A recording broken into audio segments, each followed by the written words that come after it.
আমি ভাবি গো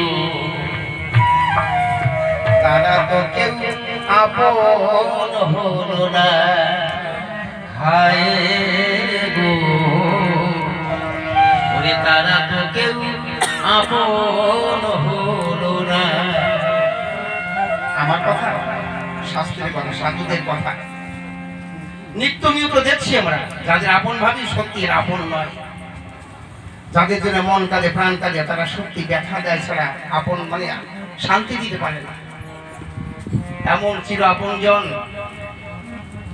মাতা পিতা গুরুজন, কত সাধু এই পালন করেছিল, কত দামি দামি নামি নামি লোক ছিল, এমন ভালোবাসা গাঢ় তাদের সঙ্গে মেলামেশা ছিল। তারাও কে কবে ফাঁকি দিয়ে চলে গেছে, একটু বলে গেল না যে কখন অমুক জায়গায় আছে। যে মা বাবা একবার দিনে না দেখলে, তার মুখের থেকে একটু না খাওয়ালে আমার মা বাবার প্রাণ করতো না। কিন্তু সেই মা বাবা কোথায় গেছে তাদের কোনো খবর জানি না, কোন দেশে আছে। যাকে আপন করলে পরে আর কাউকে ভালোবাসা লাগে না, আপন করা লাগে না, তাকে ভালোবাসতেই ভুলে যায়। আপন আপন বলে যাদের আমি ভাবি